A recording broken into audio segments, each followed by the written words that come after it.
Je suis content que vous ayez pu venir. Moi, je n'en pouvais plus avec tous ces ultra crépidariens. Moi, j'ai toujours en tête cette phrase de nos ancêtres latins qui disait Sutor ne supra crepidam. Chef, vous êtes sûr pour l'intro là on fait celle-là?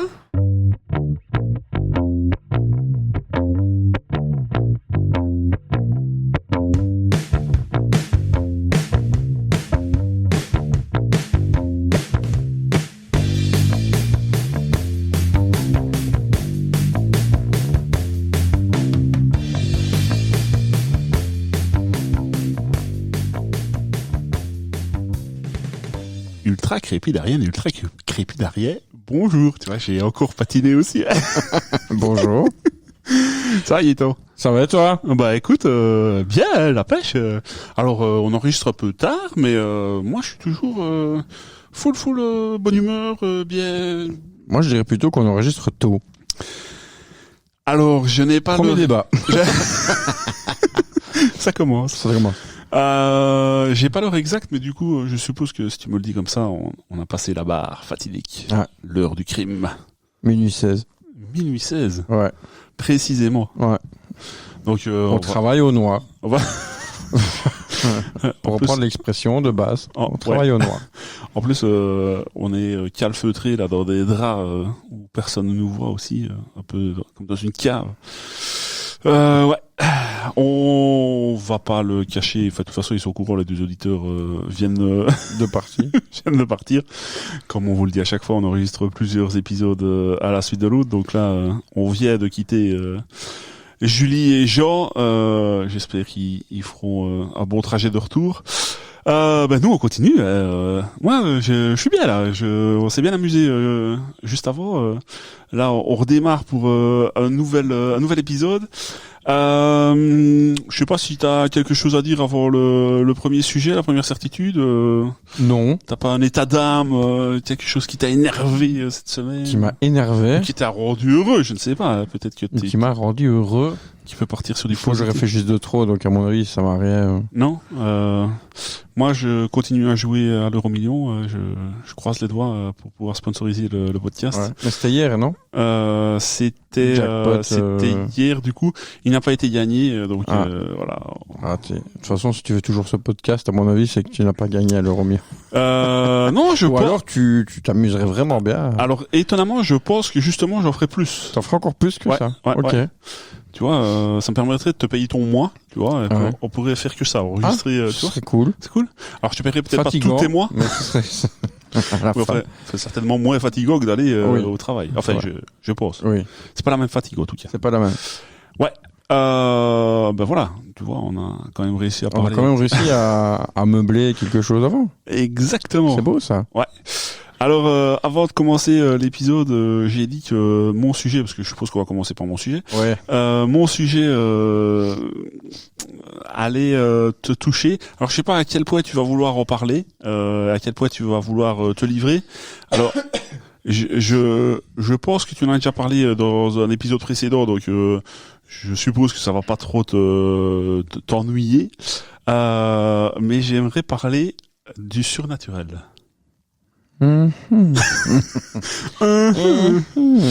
Alors surnaturel, au-delà, en fait, tout ce qui est esprit, tout, en fait, tu vois ce que je veux dire, quoi. Ouais. Alors, je vais te laisser parler. Du coup, je donnerai mon avis ou je dirais mon ressenti, en fait, tout ce que. Est-ce que tu veux, comme ça, à froid, débattre du sujet? À froid, mais comme je dis à chaque fois, ça dépend vers quoi tu veux aller. Parce que là, tu me donnes le surnaturel, c'est très vague. Quoi dans le surnaturel? De quoi veux-tu parler? Va vers où tu veux et où tu veux, de quoi tu veux bien parler. Moi, quand tu me dis surnaturel, peut-être pour moi, ça parle de... Enfin, pour moi, c'est ça. Pour d'autres, ce serait une autre définition. Pour moi, c'est tout ce qui est esprit, tout ce qui est fantôme, si on prend les grands mots, etc. Quand tu creuses un peu ça, c'est pour moi, c'est les esprits des gens disparus, des gens qui sont décédés et qui reviennent nous voir. En gros, c'est ça. On voyait la même chose. C'est la même chose. Alors pour d'autres, ça parlera peut-être pas, ce sera peut-être pas ça. Ils vont dire non, pour moi, le surnaturel, c'est tout ce qui est peut-être les ovnis, pas les ovnis. Alors ils sont peut-être à côté de la plaque, j'en sais rien. Ils vont nous le dire en commentaire. Ils vont nous le dire en commentaire. Donc voilà, on en parlait la dernière fois un petit peu. Je crois que la dernière fois qu'on en a parlé. Je t'avoue que je sais qu'on en a parlé dans un épisode, mais je sais plus dans lequel. Dans un épisode, mais même hors enregistrement, on en a parlé. Oui, on en a parlé plein de fois. On en a déjà parlé plein de fois. C'est pour ça, évidemment. Donc, et je te dis, je te pousse pas à parler de ce que tu ne veux pas, mais du coup, je sais que t'as matière à discuter. Ouais. Voilà. Toi, relance-moi sur ce que tu aimerais bien. Où tu veux me diriger, quoi. Alors, c'est ça que c'est facile pour moi. Mais en fait, c'est ça que je te dis, que je veux pas te forcer à parler de quelque chose que tu veux pas parler, mais je sais. On peut, vas-y. On peut. Je sais que toi particulièrement, t'es assez sensible. Alors, je sais pas si on peut parler d'esprit ou de présence ou de choses qu'on peut pas spécialement expliquer. Donc voilà, déjà ton ressenti là-dessus. Et est-ce que alors moi j'ai pas ça, donc je peux pas spécialement en parler. Je peux parler d'expériences de personnes qui étaient autour de moi, qui m'ont déjà été rapportées. Là en l'occurrence, moi j'ai pas d'expérience là-dessus, donc c'est ça. Toi, je crois que tu en as justement. Et voilà, si tu veux bien en parler, nous dire ce que tu ressens et comment tu le ressens et voilà. Et est-ce que c'est un fardeau, est-ce que c'est pas un fardeau, voilà, comment tu vois la chose. Alors, fardeau ou pas fardeau, déjà je vais bouger ça. Je vais bouger ça parce que à mon avis, il y en a qui sont plus. Ils sont plus sensibles, à mon avis, que moi, encore plus sensibles, encore plus touchés que moi. Ouais. Maintenant, c'est le problème. C'est que vu qu'on ne sait pas si oui ou non, il y a bien quelque chose, on ne sait pas se dire si oui ou non c'est vrai, ou oui ou non c'est faux, on ne saurait pas savoir. Donc moi, ce que j'ai eu comme expérience, si ça se trouve, fait partie d'une peur ou fait partie de trucs qui s'est passé et que j'ai eu peur et que mon cerveau a amplifié. J'en sais rien, je le saurai jamais et à la limite j'ai pas envie de le savoir. Donc voilà, maintenant il y a des personnes qui ressentent beaucoup plus les choses. J'ai des personnes autour de moi qui connaissent des médiums ou des personnes comme ça qui ressortent des choses, ils voient la personne une fois, ils vont te dire il y a ça, il y a ça, il y a ça, et oui effectivement ça correspond, et oui c'est parce qu'il y a tel esprit qui me l'a dit, voilà. Moi perso ces trucs là j'y crois à du 70%, on va dire. Parce qu'il y a beaucoup de choses qu'on peut deviner, etc. Voilà, et que les esprits viennent te le dire et tu transmets le message. Est-ce que je peux Est-ce que je peux me permettre d'intervenir justement à ce moment-là, parce que juste avant que tu ne commences à parler, je t'ai dit que des personnes autour de moi m'avaient déjà relaté certaines expériences qu'ils avaient eues. Là en l'occurrence, la personne qui m'avait parlé de ça, donc la personne avait été dans un genre de, je sais pas comment on peut appeler ça, soirée, rendez-vous. Enfin, en tout cas, les personnes. Donc, il y avait plusieurs personnes dans le public, des personnes qui venaient assister à, et il y avait également plusieurs personnes qui animaient ce rendez-vous. Alors, animer n'est peut-être pas forcément le bon terme, mais vous allez comprendre avec l'explication. Si tu veux, tu donnais une photo de la personne décédée. Les gens n'ouvraient pas, la personne qui intervenait oralement n'ouvrait pas l'enveloppe avec la photo dedans. Et alors, il y avait plusieurs photos. Donc toutes les personnes qui venaient assister amenaient ces photos-là, et donc il y avait un peu toutes les enveloppes mises. Alors je sais pas si c'était dans un pot, je sais pas si elles étaient devant sur une table. Enfin je ne sais pas exactement. Mais en tout cas, la personne qui ressentait, alors ça portait un nom, c'était pas les esprits, c'était des entités, je crois qu'ils appelaient ça. à un moment donné, donc tout le monde ne venait pas tous les jours. Enfin, chaque fois qu'il y avait ce rendez-vous-là, tu vois, tous ceux qui avaient déposé une photo, ils pouvaient venir pour rien, en somme. Donc, ces fameuses entités n'étaient pas là à chaque fois. Enfin, tout le monde n'était pas là en même temps. Et la dame qui intervenait oralement ne disait jamais pour qui c'était cette entité. Elle citait jamais la personne que ça concernait. Et donc, au fur et à mesure des détails, donc elle donnait tout le temps plus de détails, tu disais, ouais, ce serait encore bien moi, oui, la personne était comme ça. Mais alors, voilà, on y croit ou on n'y croit pas. C'est vrai que on peut se dire, c'est un charlatan. À force de donner des détails comme ça, en fait, tu vois, elle avait les yeux bleus. Enfin, je sais pas ce qu'elle disait, mais ouais, c'est peut-être moi. Sauf que elle arrive à un moment donné à donner des détails tellement personnels sur la personne que c'est compliqué de refuser. Alors, on peut refuser de parler ou d'avoir le récit de ce que la personne vient dire, ce que l'entité vient dire. Mais bon, si t'es là, c'est que t'as quand même envie de savoir ce qu'il en est. Et là, la personne, donc la personne vivante qui allait au rendez-vous a reconnu l'entité. Le détail était tellement personnel et n'était pas sur la photo, mais tellement personnel que c'était impossible que la personne sache ce détail-là. Alors ça s'est passé pour 2 fois. En tout cas, la personne qui avait été a eu deux entités et c'était impossible.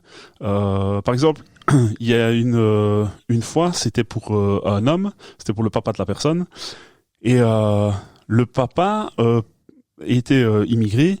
Et il disait un mot en français, un mot en wallon, un mot dans sa langue natale. En fait, tu vois, il mélangeait un peu toutes les langues. Mm-hmm.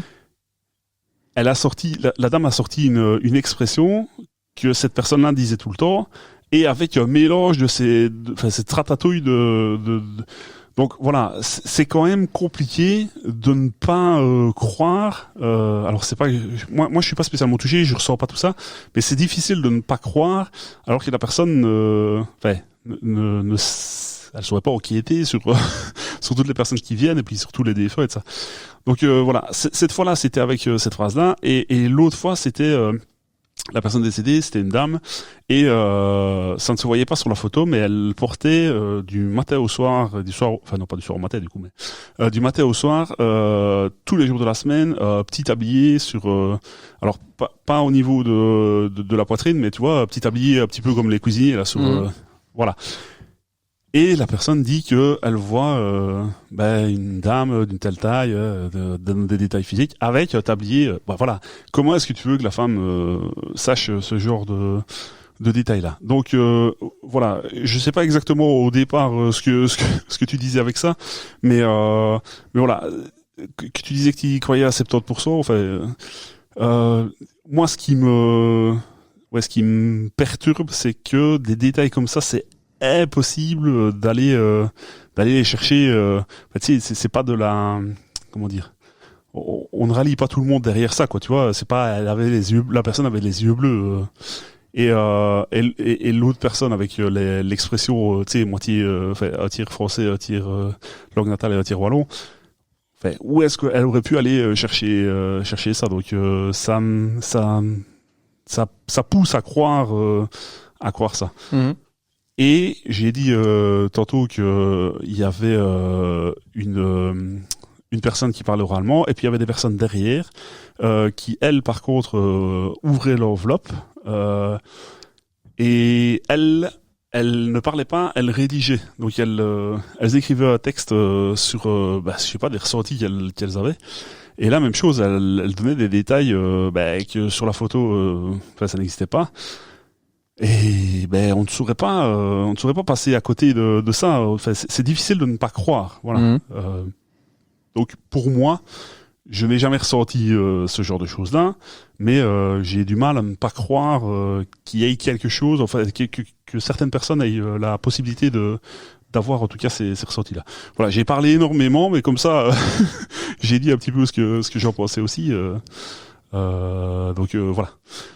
J'ai une autre chose que j'aimerais parler juste après, mais je vais te laisser peut-être parler un peu parce que là ça fait certainement 10 minutes que que je parle. Voilà, je sais pas ton ressenti. Enfin, je sais pas ce que tu voulais dire encore après. Mon sujet, je vais changer. Alors pour rester dans le thème, on va faire un thème juste là-dessus. D'accord. Et je vais changer mon sujet par rapport à ça. Soit. Ok.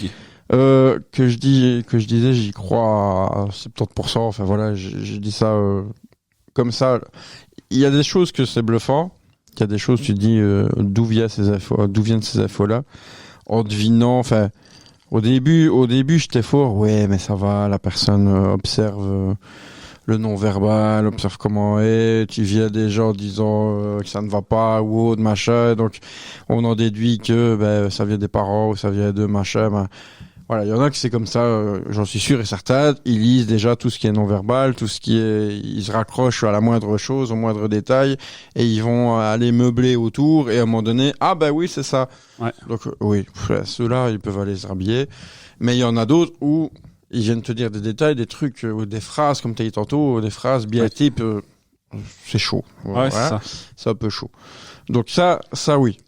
Ce que je n'aime pas, et donc il va y avoir une imbrication avec le sujet que je voulais faire. D'accord. Ce que je n'aime pas, que je voulais faire, donc je vais décider de faire parce que t'es là-dedans, donc je me dis on va rester là-dedans. Ouais. Ce que je n'aime pas, c'est pas si d'un côté c'est les soi-disant médiums qui vont utiliser cette manipulation en quelque sorte pour essayer des charlatans quoi en gros, comme pour essayer de te faire les dents. Mais ce que je n'aime pas, c'est que c'est comment je vais te le dire comme ça, enfin je vais le dire comme ça et puis je reformulerai parce que ça vient pas comme ça. Enfin voilà, c'est comment les personnes deviennent après avoir vu ce genre de personnes. Donc le problème, moi un truc que je n'aime, enfin c'est le truc que je n'aime pas quand on me parle de ça, c'est que les personnes après vont faire leur vie en fonction de ce que le médium leur a dit ou la médium leur a dit, et ça je suis pas avec ça du tout. Enfin, je suis pas du tout. Enfin, je suis contre. On s'en fout que je sois contre, mais je trouve pas le mot. Soit, je suis contre ça parce que la personne commence à faire tout en fonction de ce que le médium ou la médium a dit. Ouais. Alors à ce moment-là, tu te raccroches juste à ça. Et tu vas voir le médium, bon, il va se passer quoi finalement dans plusieurs mois au niveau de mon travail, et le médium dit, il va se passer ça, tu vas quitter ton travail et puis après tu vas trouver un autre travail. Tu ne peux pas sortir de là en te disant, non, ça va pas se passer, non. Tout ton mental va être dirigé vers ça, vers cet objectif-là en quelque sorte, et c'est une sorte de manipulation que je n'aime pas. Et que la personne va aller chercher au final. La personne va aller chercher chez le médium ou la médium des réponses qui au final ne le sont peut-être pas. Donc, et toute ta vie tourne autour de ça. Ouais. Et ça, je n'aime pas la manipulation qu'il y a derrière parce que moi j'aime bien aussi contrôler les choses et certaines choses, et j'ai l'impression que ça devrait remettre tout mon libre arbitre. Comme de quoi, tu ne gères pas ta vie, elle est déjà écrite, et au final, il y a juste quelques personnes, une poignée de personnes qui savent te dire, t'ouvrir le bouquet à la bonne page, te dire, ah oui, tiens, il va se passer ça, et tu n'es plus maître de ta vie, c'est comme si elle était déjà écrite. Je ne crois pas en ça. Et donc, c'est peut-être ça ça vient choter un peu dans mes croyances, dans mon paradigme. Et donc, c'est ça que je ne suis pas pour ça, pour ce genre de choses-là. Paradigme, c'est l'ensemble normalement l'ensemble des croyances, etc., qui font la personne. Je vais aller lire ça parce que j'ai pas envie de passer pour un con en disant ça. Alors là, honnêtement, tu aurais pu utiliser ce terme-là dans le mot d'Idico, parce que moi, honnêtement, le paradigme, j'avais jamais entendu ça de ma vie. Enfin, en tout cas, si je l'ai entendu un jour, ça ne me disait rien. Ce sera pas le mot d'Idico, mais au moins on apprendra aussi des choses. Un paradigme est une représentation du monde, une manière de voir les choses, un modèle cohérent du monde qui repose sur un fondement défini. Donc le courant de pensée, voilà. D'accord. C'est l'ensemble de tes croyances et de toute ta représentation du monde, que ce soit religieux, que ce soit moral, que ce soit... Ok. C'est ton paradigme. Ah bah merci pour... Voilà. Ouais. En PNL, je l'avais déjà dit, c'est la carte du monde. Ta représentation du monde. D'accord. Voilà. Ok. Voilà. Comme C'est ça. beau. Ouais, je sais. J'ai bien fait de faire ce podcast. Non, du chut. Adieu. Et donc, avec ces parfaits, ça ne rentre pas dans mon paradigme. On peut utiliser un Je sais nouveau ce mot. que c'est. Ça ne rentre pas dans mon paradigme de dire qu'il y a une poignée de personnes qui sauraient te dire ton avenir, alors que ça veut dire que tu ne contrôlerais pas ce que tu fais, que tes actions n'auraient pas de conséquences, puisque de toute façon c'est déjà écrit, et donc ça ne rentre pas dans mes croyances. Peut-être que c'est comme ça serait con, mais bon. Ouais. Alors moi je peux te dire par rapport à l'expérience dont j'ai parlé longuement il y a quelques minutes, donc la personne qui a été à ce rendez-vous a eu alors pas changement sur son avenir, mais par contre un apaisement par rapport au trachea qui était déjà existant. Donc ça n'a pas changé sa vie et son futur. Par contre, ça l'a réconforté sur un trachea qu'elle avait par rapport à la personne décédée. Donc là, en l'occurrence, ça n'est que entre guillemets du positif parce que ça n'influence pas l'avenir, quoi. Ah ouais. Enfin, si, un peu, parce que du coup la personne était moins tracassée, mais voilà, pour moi, je pense que c'était du positif. Voilà. Merci. Je t'en prie. Mais si ça peut aider les personnes, c'est tant mieux, mais il y a des personnes qui se reposent uniquement sur ça, et donc qui ne sont plus maîtres de leur vie, et qui se reposent uniquement sur ce que le médium ou la médium va bien vouloir leur dire. Ouais. Et donc, ils ne gèrent pas leur vie, quoi. Ils attendent, ils se reposent vraiment, ils ne gèrent plus rien, et enfin, c'est ça, c'est cet extrême-là qui me pose problème à moi, personnellement. Donc voilà. Mais il existe des trucs assez bizarres, avec les exemples que tu as donnés, voilà. Ouais. Si ça peut aider certaines personnes à s'apaiser par rapport à la mort d'un tel ou un tel qui est parti trop vite et que voilà. Mm-hmm. Je sais plus si c'est ta maman qui avait raconté ça ou pas, qui avait ou alors non, c'est peut-être un ami qui m'a raconté ça.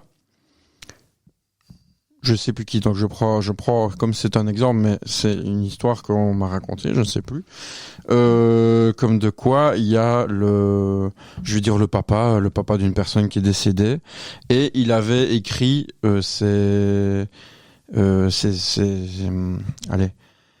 il y avait un coffre quelque part, je crois. Il y avait un coffre quelque part dans la maison avec et il y avait les codes où il y avait tout ce qu'il fallait savoir sur ce coffre-là, écrit dans une lettre, mise quelque part dans la maison. Ouais. Et la personne est décédée, donc on savait qu'il y avait un coffre ou on savait pas, et on savait pas comment y accéder, etc. Et à force, la personne, la fille, je sais plus, enfin soit, va voir un médium pour essayer de savoir où c'est. Et le médium, ou la médium soit, lui dit, on me dit que c'est dans tel tiroir, telle pièce de la maison, il y a une enveloppe qui contient ce qu'il faut savoir, et le coffre est à tel endroit dans la maison, derrière un mur, derrière un placo, quoi, une plaque en plâtre, et il faut aller trouer pour voir qu'il y a, parce que le coffre est caché là-bas.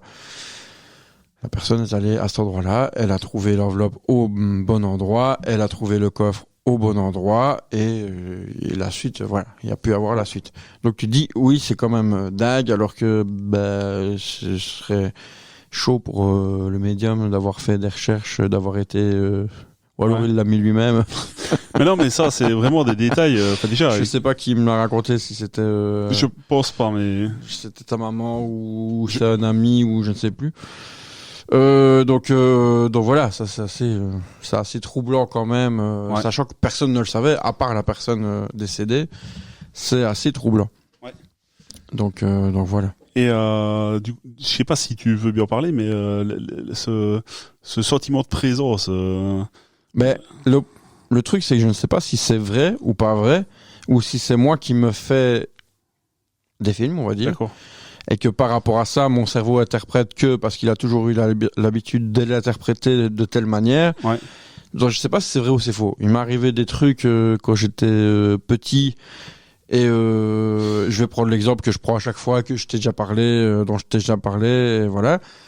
Quand j'ai vu le film d'horreur Insidious, donc c'est un film d'horreur et thriller, je sais pas comment dire, où c'est un petit garçon qui pendant la nuit arrive à promener, à promener son énergie astrale, à quitter son corps et à se promener. Seulement un jour, il se promène trop loin de son corps, et donc il y a toutes les méchantes âmes qui essayent de capturer son corps parce qu'il est plus dedans, donc ils essayent d'aller dans son corps et le posséder. Enfin voilà. Très bon film, moi j'ai bien aimé, mais quand j'ai vu ce film-là, j'ai flippé ma race. Pourquoi ? Parce que voir que le petit arrivait à quitter son corps, se promener pendant la nuit, pendant qu'il dormait, et puis retourner dans son corps, c'est ce que je faisais quand j'étais petit. D'accord. Parce que j'avais... Maintenant, c'est peut-être moi qui me suis construit le machin, mais j'arrivais à sortir de mon corps. Voilà, on a perdu nos abonnés. Non. J'arrivais à sortir de mon corps, à aller me promener, pas très loin, et je me vois dormir, et puis revenir dans mon corps, hop, et me réveiller. Alors c'est peut-être des représentations, c'est peut-être un rêve, des représentations dans un rêve, et moi je me suis dit, oh j'arrive à me promener, alors qu'au final, je suis juste en train de baver et de dormir, j'en sais rien du tout. Mais voilà. Mais ça m'est déjà arrivé d'avoir les paralysies nocturnes là. Je sais pas comment, tu sais. Non. C'est quand t'es paralysé, tu sais plus bouger, mais t'es réveillé. Ok. T'as une partie dans le sommeil où ton corps est paralysé, un peu comme les chevaux quand ils dorment debout. D'accord. Ça, sauf que eux c'est mécanique. Je crois que c'est mécanique avec un os. Nous c'est les muscles. À un moment donné, on se paralyse, on dort. Je crois que j'avais lu que c'était pour se protéger, le corps se protège à ne pas bouger au cas où pour pas faire des gestes. Voilà. Je crois. Enfin, oh non, j'en suis sûr. Le truc est plus derrière. Et donc, qu'est-ce que je disais par rapport à ça? Que tu te voyais. Oui, que je me voyais, etc. Et j'ai déjà eu plusieurs fois où je me vois dormir, puis je rentre dans mon corps, j'ouvre mes yeux et j'arrive plus à bouger. Je sais pas bouger et je suis... Je regarde mon bras, j'essaie de bouger mon bras, impossible de bouger mon bras. J'essaie de crier, mais il y a rien qui sort. Comme dans les films d'horreur qu'on aurait pu déjà voir. Voilà, j'ai déjà eu ce genre de paralysie. Au tout début, quand j'étais petit, j'ai flippé ma race parce que je me dis, ça y est, je suis possédé, machin. Quand j'étais ado aussi. Maintenant, je sais il y a une phase du sommeil qui est comme ça. Maintenant, le problème, c'est que, comme j'ai dit au début, si c'est lié à des croyances, ça m'est déjà arrivé chez moi en tant qu'adulte ici dans la maison, enfin, la maison où j'habite, où j'ai une paralysie, mais seulement, j'ai rajouté des couches de croyances dedans. Mm-hmm. Donc, je me suis dit, ça y est, je suis en train d'être attaqué. Voilà, c'est la représentation que j'ai. Et donc, j'avais l'impression d'être attaqué. Mais vu que ton cerveau est en mode détresse parce que tu sais plus bouger, il y a tout qui part en sucette. Quand tu es en détresse, en fait, tu ne vois pas les choses pareilles. Ouais. Et donc, j'avais l'impression qu'il y avait les ombres qui venaient vers moi et des choses comme ça. Donc voilà, c'est vrai, c'est pas vrai. Est-ce que je me suis vraiment fait attaquer? Est-ce que simplement j'avais une paralysie du sommeil? Voilà, c'est comme ça. Ça, je ne sais pas. Maintenant, on peut continuer le podcast là-dessus. Je peux encore continuer les choses dont je t'ai déjà parlé quand j'étais petit. Ah ben moi même quand j'étais adulte, on va dire. Ah mais moi, ce qu'il y a, c'est que j'ai pas envie que si toi tu n'as pas envie de te livrer, tu vois, non, je m'en fous parce que au final on me prend pour un fou, je m'en fous. Ouais, alors moi j'ai pas besoin de parler de ce genre de choses pour qu'on me prenne pour un fou, donc. J'ai cru que t'allais dire j'ai pas besoin que tu parles de ça pour te prendre pour un fou. Ouais, aussi parfois, mais. Alors, j'avais ma maman avait. Je crois que c'était une amie de son papa, enfin je ne sais plus exactement. Une personne qui était je crois qu'on dit un déambulateur. J'ai envie de dire un gado, mais apparemment c'est un déambulateur. Ouais, mais il y a certains qui disent gado, certains déambulateurs. Donc avec le truc devant pour s'appuyer là et qu'on avance. Et là où c'était pas cohérent dans mon esprit, cette personne se baladait souvent avec ça parce qu'elle était en fin de vie. Et donc, moi, quand j'étais petit, j'allais dans la salle de bain, j'allais aux toilettes et je laissais la porte de la salle de bain ouverte parce que tout comme ça, puis voilà. Et la salle de bain, quand on sortait de la salle de bain, ça donnait sur un palier et ça donnait sur un escalier qui allait vers le grenier. Escalier en bois sombre, un peu comme la table, un peu plus sombre que ça. Et donc il n'était pas allumé, donc un peu sombre, l'escalier qui va un peu vers le noir, vers comme si ça allait vers le vide. Enfin voilà, c'était un peu spécial. Et donc quand je regardais vers cet escalier-là, quand j'étais aux toilettes et qu'il faisait noir, d'ailleurs il y a sur le palier une vitre qui donne toujours une vitre qui donne vers le jardin, et donc quand il faisait noir, la vitre était noire, on voyait rien derrière, c'était noir. Donc on peut imaginer tout ce qu'on veut, pump it up. C'est la fête. Libre cours à ton imagination. Et donc j'étais aux toilettes par exemple, j'étais assis sur le pot comme on dit, comme chez nous. Et je regardais vers le palier, et quand je fixais assez longtemps le palier et quand je fixais les escaliers, j'avais l'impression de voir cette personne, cette amie de ma maman, une personne âgée, habillée souvent en blanc, etc., avec des fleurs, une robe en fleurs, etc. Enfin, faut déjà l'imaginer. Donc voilà. Et je l'imaginais descendre l'escalier. Mais elle descendait avec son déambulateur Gado, comme vous voulez. Elle descendait petit à petit. À chaque fois, je me levais, j'allais fermer la porte. Je réouvrais la porte quand j'avais fini. Et je faisais même un cri ou quelque chose comme ça, je sortais, il n'y avait plus rien. Donc moi j'avais l'impression quand j'étais petit que je la faisais fuir en fermant la porte et en criant. Seulement, au fur et à mesure des années, entre un an ou deux, il s'est passé, à chaque fois, cette amie descendait de plus en plus. Et j'arrivais à chaque fois à me rendre compte, parfois je tournais la tête, qu'elle n'était pas au-dessus de l'escalier, elle était au milieu de l'escalier. C'est pas comme si je la voyais en boucle, elle descend tout l'escalier. Enfin voilà, soit. Donc un jour je la vois au milieu de l'escalier, et je me dépêche, je ferme, je crie, je réouvre, parce que ma mère ou mon père a répondu, et donc je réouvre, il n'y a plus rien. Jusqu'au jour où je suis occupé, machin, je regarde sur ma droite, elle n'est pas au milieu de l'escalier, mais au pied de l'escalier, donc il lui reste 2,50 m à faire avant d'arriver à la porte. Et quand je suis arrivé à la porte, elle avait eu le temps d'arriver à la porte, et donc j'ai fermé nez à nez avec ça. Je ne sais pas si c'est dans ma tête, je ne sais pas si c'est vrai, pas vrai, si mon cerveau a mélangé ce machin-là, je n'en sais rien, je ne le saurai jamais, c'est comme ça. Plusieurs années plus tard, je suis adolescent, on va dire oui, je suis adolescent. Non pas adolescent, je suis adulte. Oui, je suis adulte parce que j'étais prof, donc j'étais adulte. J'espère que j'étais adulte en étant prof. Normalement, oui. J'espère. Et donc je suis adulte, j'ai ma grand-mère qui décède. Elle est dans un hôpital, soit elle est à Herstal, hôpital d'Herstal. Maison de repos. Mais non, elle était dans maison de repos. Ici, ça n'a rien à voir parce que j'ai même pas vu la maison de repos. Mais je vais à l'hôpital, l'entrée était en construction, c'était un nouveau. Je rentre. Je vais dans l'entrée, je prends l'ascenseur, je vois le couloir là où on est. Elle était au bout du couloir à droite, dans une chambre. Elle était dans les derniers soins, etc. Et quand j'arrive au-dessus, dans l'étage, je suis jamais allé là. Personne m'a parlé avant. J'ai dit juste bonjour. On m'a pas parlé de ma grand-mère où elle était. Et puis, je sais plus qui vient me voir de la famille. Voilà, y a grand-mère qui. Je dis oui, elle est là au bout, à droite dans le couloir. Elle est au bout du couloir à droite, dans la chambre là, au fond de la chambre. Quand on rentre, au fond de la chambre sur la gauche. Ben oui, quoi, t'es déjà venu? Non. Ah d'accord. Au fait, plusieurs semaines, mois avant, j'avais l'impression d'être déjà venu là alors que c'était en construction. Donc j'étais jamais allé dans cet hôpital-là. Et de vraiment, comme si j'y allais on va dire, vision d'un drone, là. Hop. Ouais. On arrive, j'arrive dans l'entrée, etc. J'arrive, je prends tel étage, je sais plus quel étage c'était, je prends tel étage, j'arrive dans le couloir à l'entrée, et je sens que c'est là, au fond, à droite, et c'est au fond. Je n'avance plus, ma vision n'avance plus. Mais je perçois ça.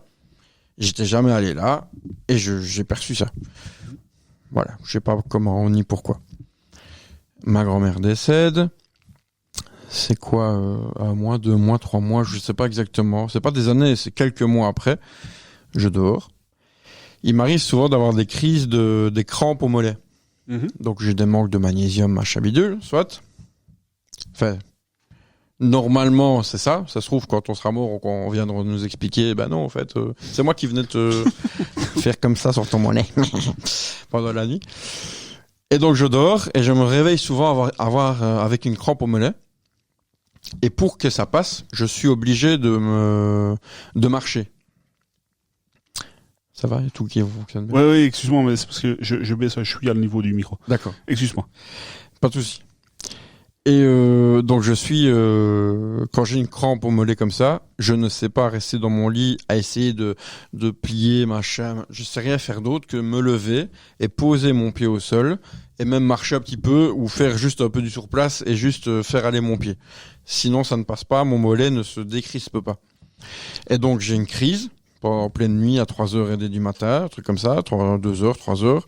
C'est souvent 3h15, moi, toujours à l'heure actuelle, 3h15, 3h13, je me réveille. Voilà, c'est comme ça. Et j'ai une crampe, je me lève de mon lit, et j'ai un Velux à ce moment-là qui est à ma gauche, donc je me lève et je m'appuie au Velux. Je me tourne vers la droite, et au pied de mon lit, je reconnais la jupe de ma grand-mère et le haut pull blanc de ma grand-mère. Je vois pas de visage, etc. Rien du tout, mais je vois la jupe de ma grand-mère qui est avec des fleurs jaunes, une robe brune avec fleurs jaunes et rouges, un peu orange, avec son pull blanc qu'elle mettait très souvent, etc. Et je vois pas le visage, mais je vois juste au pied.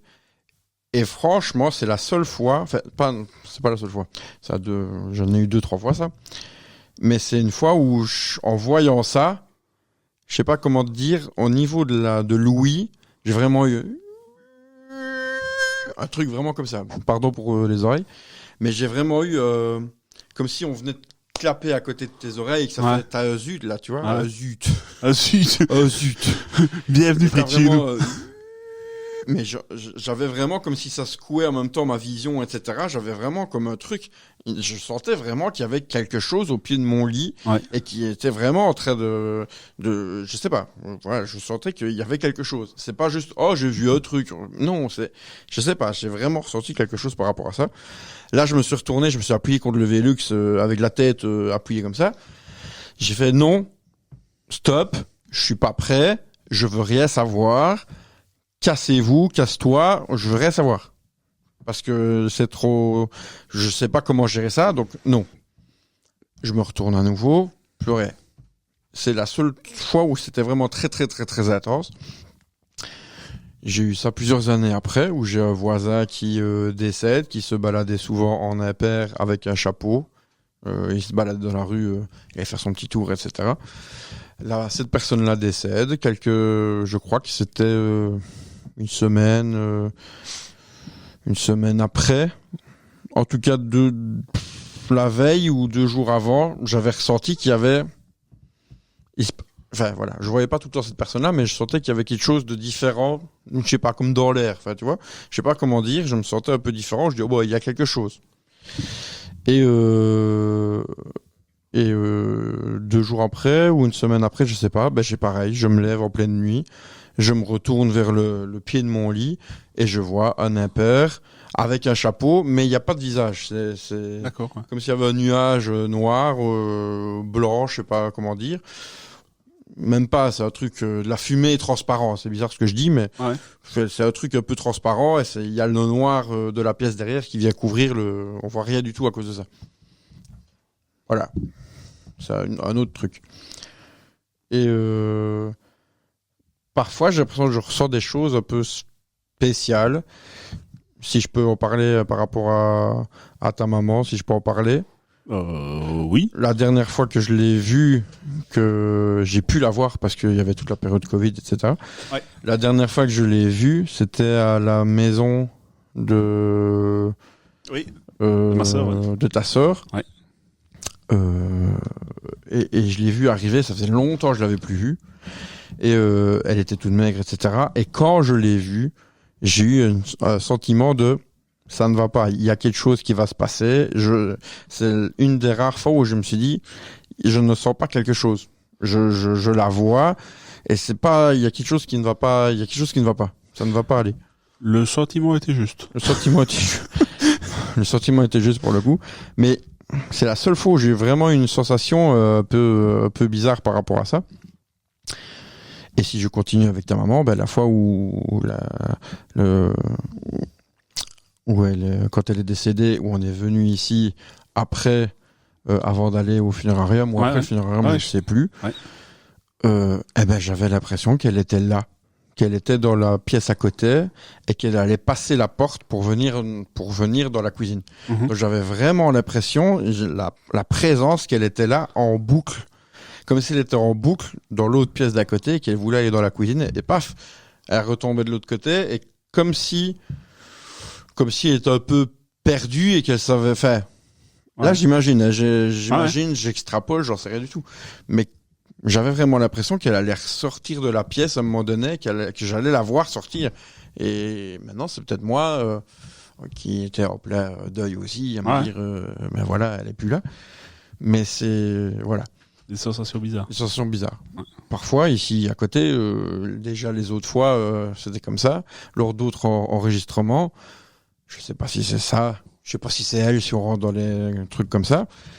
Mais parfois, il fait noir là et j'ai besoin de tout allumer parce que j'ai l'impression qu'il y a quelque chose qui me regarde derrière moi, enfin qui est là à me regarder. Et donc, quand j'allume, il y a ça s'atténue ou il y a plus rien. Ouais. Parfois, j'ai ça chez moi aussi, ou quand je dois aller de ma chambre aux toilettes, je dois passer dans un petit palier. Et il y a la cage d'escalier. J'ai l'impression que dans la cage d'escalier, dans le vide, parce que c'est pas dans l'escalier, mais dans le vide, j'ai l'impression qu'il y a quelque chose qui me regarde. Et j'ai cette chose-là, comme avec ma grand-mère, où et j'ai l'impression que ça tremble. Et que j'ai une sensation comme ça qui fait du bas de la colonne et que ça fait vraiment comme ça dans mon dos. Ouais. Et que quand je reviens de la salle de bain à ma chambre, je ne sais pas me retourner pour fermer la porte. Parfois, je dois fermer la porte comme ça. Je clappe la porte même. Ça fait du bruit. Ça réveille une petite femme. Mais bon, voilà. Et je ne sais pas me retourner. Une fois, je l'ai fait. Et la compression est encore beaucoup plus forte. D'accord. Donc comme si vraiment tu me regardes, voilà, en fait, je sais pas, j'extrapole le truc, je veux dire, et j'interprète à ma façon, mais j'avais vraiment l'impression que donc j'avais je me retourne, c'est vraiment et ça montait crescendo. Pardon pour vos oreilles. Et donc voilà, c'est des choses bizarres qui m'arrivent. Je sais pas si c'est vrai, je sais pas si c'est faux, je sais pas si c'est mes interprétations de certaines peurs, certaines choses, certains ressentis. Si ça se trouve, je sens la pression de l'air différente et j'invente plein de choses. Ma tête invente plein de choses, j'en sais rien. Voilà. Si ça vous parle, on sait jamais, mettez-le en commentaire. Si vous avez déjà eu ce genre de choses, peut-être qu'il y en a qui vont me dire ah ouais, moi aussi j'ai ça. Alors je vais moins me sentir seul. Et donc, sinon je me ferai Internet. Non, pas Internet, mais c'est vrai que, alors moi, je crois entre guillemets tout ça. Le problème, c'est que, et je t'avoue franchement, je préfère comme ça parce que je sens bien que toi, c'est pas quelque chose de spécialement facile à vivre. Donc, par rapport à ton ressenti, je préfère ne rien ressentir du tout. mais voilà, c'est vrai que c'est pas une question d'être difficile de se mettre à ta place, mais c'est quelque chose que j'avais jamais ressenti, donc c'est un peu c'est ouais. Et je t'avoue franchement que comme tu l'expliques, ça donne l'impression d'être je vais pas dire une souffrance, mais quelque chose quand même de compliqué à vivre. Compliqué parce que c'est une incompréhension. Au final, je sais pas, parce que le problème, c'est que je l'ai répété plein de fois ici, mais je ne sais pas si c'est vrai ou si c'est faux. Mm-hmm. À partir du moment où on va me dire oui, c'est vrai, il y a vraiment quelque chose et tu perçois peut-être ce genre de choses comme ça, ou à partir du moment où, je sais pas, on va peut-être me dire dans les commentaires, ou celui ou celle qui va écouter ça va me dire oui, ça m'est déjà arrivé comme ça aussi. Là, je vais dire bon, il y a peut-être des chances que... Et si on considère que c'est vrai, tu saurais aller entre guillemets plus loin et laisser venir entre guillemets parce que là, en somme, comme tu l'as expliqué, tu refuses le contact. Enfin, je sais pas. si on considère que c'est vrai et que c'est possible et que c'est bien là, c'est bien là. Je dis ça parce que c'est pas réellement concret, enfin, c'est pas quelque chose qu'on peut palper. Tu voudrais laisser la possibilité de pouvoir, alors c'est peut-être un terme bizarre, mais communiquer ou laisser la porte ouverte à j'ai pas d'autre terme que communiquer en fait. Est-ce que c'est quelque chose qui te ferait peur, ça, ou tu vas me dire probablement maintenant que oui. Ouais. Là pour le moment oui. Parce que quand ça m'arrive, c'est quand il fait bien noir. Ouais. C'est quand c'est en pleine nuit à 3h13, 3h12, 3h15, 3h16, toujours vers 3h et quelques. Ça, je me suis renseigné, apparemment, selon les... Je sais pas si c'est les croyances chinoises, je sais pas si c'est selon les médecines chinoises, je ne sais pas. Mais apparemment, il y a un certain horaire où, pendant la nuit, les organes, petit à petit, se régénèrent. Régénèrent et se purgent, se purifient, se remettent à zéro, je sais pas comment dire. Donc pendant la nuit, il y a toujours un même cycle qui se fait. Donc il y a les poumons, il y a le cœur, il y a la vessie, les intestins, etc. Et petit à petit, selon l'heure à laquelle on est réveillé, c'est à ça qu'il faut aller chercher le problème, en gros, par rapport à ça. À mon avis, je me réveille au moment du foie, moi. Ça se peut. Et moi, en fait, je me suis rendu compte que vers 3h et quelques, apparemment, c'est les poumons. D'accord. Donc, si on veut interpréter, c'est par rapport à l'oxygène, c'est par rapport à respirer, c'est peut-être par rapport à le fait d'être compressé, de manquer d'air, ça peut être plein d'interprétations comme ça. Donc, soit je le relie à ma vie privée et professionnelle où tu te sens étouffé. Oui, ça se peut. Soit je le relie au paranormal en me disant il y a un esprit qui essaie de m'étouffer. Je sais pas lequel choisir. Mais on m'a déjà dit t'es peut-être un passeur d'âme en utilisant le gros mot. Ouais. Mais si c'est pour être passeur d'âme actuellement là comme ça sans rien connaître et que on vient pendant la nuit me casser les bonbons, c'est non. Ah oui. Maintenant, si on pouvait me dire c'est comme ça qu'il faudrait faire, comme ça, et tu mets des barrières, oui, pourquoi pas, j'en sais rien. Ouais. Pourquoi pas.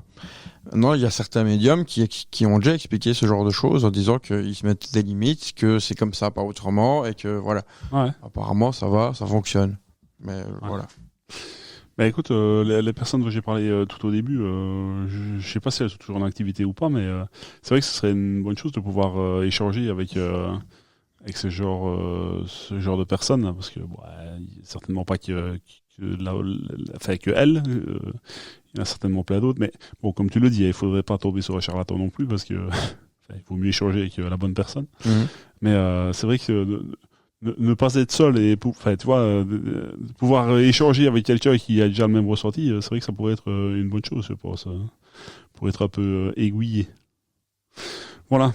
Alors, quand j'ai noté ça, je savais très bien vers où on allait aller. Par contre, me dire qu'on allait faire 47 minutes sur le premier sujet, je savais qu'on allait parler, mais je savais pas à quel point. Alors, je t'avoue que c'était prévu de faire ça dans le deuxième épisode, où on devait normalement être toujours avec Jean et Julie. Je sais pas si t'en aurais parlé autrement, je sais pas si on en aurait déconné entre guillemets. Donc voilà, c'était peut-être une bonne chose que tu nous mettes la dernière fois le hors sujet là, comment le hors série. J'arrive bien à me retrouver là.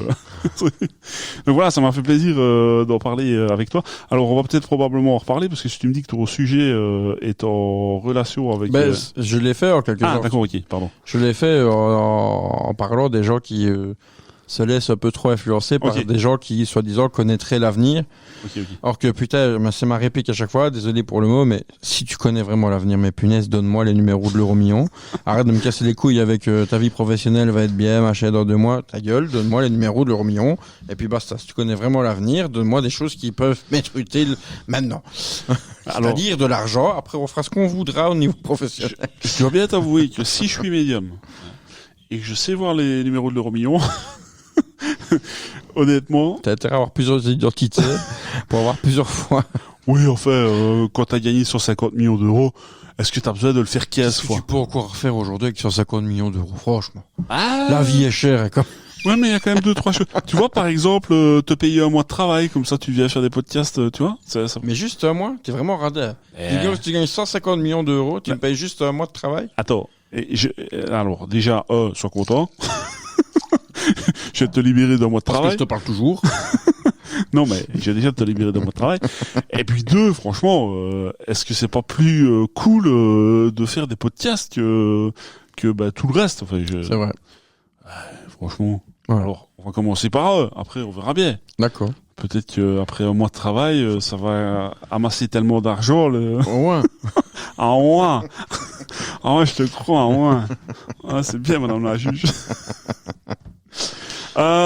Du coup, si on a fait les 2 sujets en un, est-ce qu'on peut faire le mot du dico? Est-ce que tu as un mot du dico? On peut. Parce que, alors, moi, j'ai un mot du dico. Sur le temps que tu cherches, moi, je peux te dire le mien, si tu veux. Je peux avoir le mot du dico là tout de suite. C'est vrai? Ouais. On fait le mien ou le tien, du coup? De toute façon, on va faire les deux à la On suite. va faire les deux, de toute façon. Ouais. Vas-y. Allez, j'y vais alors. Le Mot du dico. Alors moi, mon mot, cette fois-ci, c'est une, parce que du coup c'est un nom féminin, une locuste. Alors, je sais pas si je le prononce correctement, mais je pense que oui. L-O-C-U-S-T-E. Locuste. Qu'est-ce qu'une locuste? Une locuste.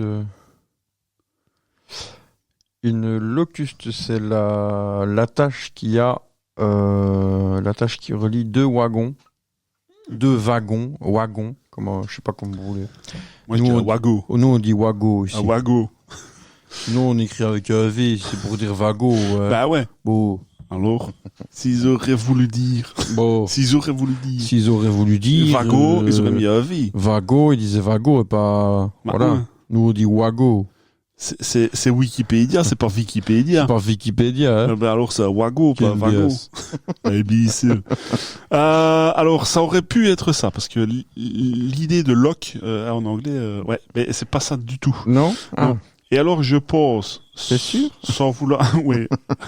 Alors pour toi évidemment, je sais que c'est ça. Mais, je pense, sans vouloir dire de bêtises, que c'est probablement la plus petite définition que je vais et que j'ai donné de tous les podcasts mélangés. Une locuste, c'est un criquet migrateur. Ah oui. Voilà. T'as vu? Point Ça à la ligne. précis. Ouais. Et j'ai essayé de regarder. Donc là, c'est directement tiré de mon dictionnaire 2024. J'ai regardé sur Wikipédia. C'est sensiblement les mêmes 2 mots. Donc, tu as regardé dans celui de 95 Non, alors 95. 95. Non, je dois bien t'avouer que celui de 95, il est rangé dans la bibliothèque. Oh. Alors le 2024 déjà traîne partout, parce que enfin traîne surtout sur une armoire, mais comme ça quand je prépare les épisodes, je tape un coup d'œil. D'ailleurs Locuste, je fais un coucou à mon filleul parce que on a regardé ensemble, et je pense même que c'est lui qui l'a trouvé, Locuste. Donc je le salue. Mais voilà, c'est la plus petite définition que j'ai trouvée. Enfin, j'ai pas fait exprès, mais je crois que ce sera la plus petite de tous les temps. 2 mots, c'est pas mal. C'est pas mal, 2 mots. Criquet migrateur. Voilà. Alors, est-ce que tu veux nous dire ton mot? Oui. Dis-nous. Je vais déjà te donner le mot. Je vais regarder si c'est féminin ou masculin D'accord. parce que je l'avais pas noté. Muche. Muche. C'est, à mon avis, c'est pour l'instant. C'est, tu vois, il commence à faire un peu plus froid. Et alors, tu coules du nez et il faut que tu te muches. Tu remarqueras que moi, quand je donne une définition, c'est toujours fort sur alors pas la phonétique, mais tu vois le niveau, enfin je sais pas, l'audition, je sais pas comment on dit. Alors, ou une muche. Muche. Au fait, le truc, c'est que j'avais une définition. Ah, et c'est pas la bonne. Ben, quand je regarde sur Wikipédia, c'est pas la même chose. Ah. Donc, moi ici, je trouve dans ce que j'avais écrit, c'est un jeune homme timide. Ok. Donc, il y avait mise en situation, laisse tomber, ça n'avancera pas avec ce mec, c'est trop un muche. Donc, c'est un nom masculin, je le découvre. Ok. Et quand je regarde sur Wikipédia, Quand je regarde sur Wikipédia, il me met que c'est un nom féminin, souterrain creusé par l'homme généralement à des fins de protection des villageois et de leurs biens, lors de troubles importants dans la France septentrionale au Moyen-Âge et à l'époque moderne. Alors, c'est En gros, c'est un souterrain. Donc je sais pas... c'est en effet pas du tout la même définition. Le nom muche signifiant cachette en normand et en picard du verbe muchier, avec le i entre parenthèses, caché, équivalent de l'ancien français musier. Ça, c'est l'étymologie. Bon, on aura appris des choses tous les deux au final. Ouais. Mais moi, je pensais que c'était plutôt quelqu'un, tu vois, qui ne se gêne pas vite, tu vois. Ouais. Il se mouche pas du pied. Pardon. Pardon pour ça. En plus, je t'écoute. Ah ouais, t'as l'air de savoir. Ah ouais. Ça donne bien ce que tu racontes. Bah écoute, voilà, comme on a fait directement les deux mots, on va passer directement, j'ai dit beaucoup de directement, au bluff, le tu bluff Martoni. Yes. Allez. Tu bluffes, Martoni. Il bluffe. Il commence à tard, je vais pas mettre le long. Alors, tu veux dire ton bluff en premier ou je dis mon bluff en premier? Je vais dire en premier. Tu vas dire en premier. Ouais. Allez, ok. Je sais. Le problème, c'est que si ça se trouve, je l'ai déjà fait et que je vais le redire. Peut-être que je vais trouver directement alors. Si une personne pétait continuellement pendant 6 ans à 9 mois, Tu l'as pas fait. elle produirait assez de gaz pour créer l'énergie d'une bombe atomique. Je crois pas que tu l'aies fait. Et si tu l'as fait, ben j'ai oublié. 6 ans et combien? 6 ans et 9 mois. Comme si ça allait changer vraiment le... Ça fait beaucoup quand même. Allez, je vais dire ok, c'est vrai. Ouais, c'est vrai. Allez. Ouais. Apparemment, si une personne pétait continuellement pendant 6 ans et 9 mois, elle produirait assez de gaz pour créer de l'énergie d'une bombe atomique. C'est beau. Alors, oui. Alors, l'accumulation, évidemment. Oui, évidemment. Hein. Mais bon, j'imagine le nombre de boîtes de cassoulet qu'il faut s'enfiler pour péter pendant 6 ans et 9 mois. Ça en fait, hein. Quand même, hein. Ouais. Et puis tu sais, les rendez-vous chez le dentiste, tu vois, c'est embêtant. C'est embêtant, oui. Enfin, pas que chez le dentiste, attention. Faut arrêter de péter, s'il vous plaît. J'arrive pas à me concentrer. Après, ça doit certainement être plus dérangeant d'aller chez le proctologue que chez le dentiste. Ouais. Quand tu as ça. Et puis, ou d'aller à un spectacle de pyrotechnie aussi. Ah, ça peut devenir dangereux. Ça explosif. Donc voilà. Il faudrait les petits... comment est-ce qu'on appelle ça? C'est pas les logos, c'est les... ça porte un nom bien. Pictogrammes.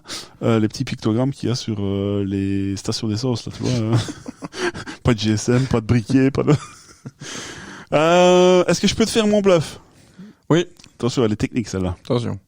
Et alors, il doit certainement avoir des interprétations, mais j'ai une source, donc je te donnerai ma source. Combien de jours de marche faudrait-il à un couple de randonneurs moyens pour parcourir l'entièreté de la muraille de Chine? Elle est technique. Hein. Et moi, je t'affirme avec certitude qu'il faut 924 jours, donc ça fait un peu plus de 2 ans et demi. Pour parcourir la muraille de Chine? Oui. Alors, 2 ans et demi? Oui. Alors, est-ce que tu veux une petite info? Ouais. Parce que je t'ai volontairement donné l'information d'un couple de randonneurs moyens, parce que ça parcourt, donc j'ai pris la moyenne de 15 km, ça parcourt entre 10 et 20 km, donc 15 km par jour du coup. Donc combien faudrait-il de jours de marche de 15 km à un couple de randonneurs moyens pour parcourir l'entièreté de la muraille de Chine? Et tu vas pas voir combien mesure la muraille de Chine. Non, mais je peux faire un calcul? Calcul, oui. Avec tes calculettes, parce que... Ouais, regarde, je te montre, j'ouvre la calculatrice. Ouais. Faut moins d'1 an. Pour moi, faut moins d'1 an, c'est pas possible. Faut moins d'1 an. Ouais. On va dire que c'est faux. Tu bloques? C'est faux? Ouais. Ah oui, mais attends, donc tu dis que c'est faux, mais c'est moins que ça. C'est moins de ce que tu dis. Ok. Donc tu as raison et tu as faux. D'accord. C'est vrai et c'est faux. Donc en effet, c'est faux, mais par contre, il faut beaucoup plus. Je t'explique. Oh putain. Attends, je t'explique pourquoi. Parce que on a estimé à la longueur de la muraille de Chine à un certain nombre de kilomètres. Sauf que c'était bien plus que ça. Donc selon, et c'est pour ça que je t'ai dit que j'avais une source, selon une étude archéologique réalisée en 2012 par l'administration d'État chinoise du patrimoine culturel, c'est précis, celle-ci a révélé que le mur est plus de 2 fois plus long que ce qui n'avait été estimé, et donc elle mesurerait environ, et pourtant le environ c'est assez précis, 21 196 kilomètres. Donc il faudrait, pour les 15 kilomètres, un peu plus de 1413 jours pour parcourir la muraille de Chine. Okay. Alors, si tu veux précisément, 1413,066666666 7 parce que c'est 6 elle est finie. Donc voilà, c'est beaucoup plus que ça en fait, 1413 jours. Ah ouais. Et il faut avoir que ça à foutre. C'est ça à foutre. Et surtout, vouloir faire 15 km par jour, tous les jours de ta vie, pendant 1413 jours. Ce qui ne sera pas mon cas. Non. Toi, non plus. Non. Flemme. Payé. Ouais, même payé. Ouais, attends. T'imagines, pendant 1413 jours, tu vas te dire, je vais faire 15 km. Alors, pour te dire que j'ai recherché quand même bien plus, enfin pas bien plus que ça, mais j'ai regardé quand même correctement. J'ai précisé couple de randonneurs moyen parce que si tu es tout seul et que tu as un niveau plus élevé, tu peux aller jusqu'à, je crois, une trentaine de kilomètres par jour, ce qui évidemment changerait la donnée, enfin le résultat. Mais voilà, j'ai bien fixé tout pour voilà.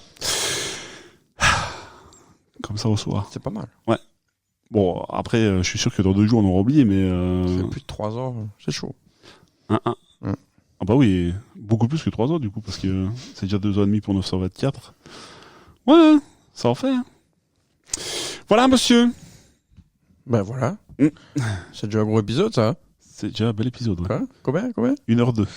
Oh. Ah ouais. C'est un petit record, ça. C'est un petit record, non celui 1h02. Bah non, celui... Mais juste nous deux, 1h02. Ah oui, juste nous deux, oui. Je ne pense pas qu'on ait fait mieux. Ouais. Non. Ouais. Surnaturel, ça a bien... Du coup, j'ai plus rien à dire. Je suis sec de la bouche tellement j'ai parlé. Chers ultra-crépidariennes et ultra-crépidariens, je n'ai pas bafouillé. Merci de nous avoir écoutés. Abonnez-vous aux réseaux sociaux du podcast, Instagram, Facebook et YouTube.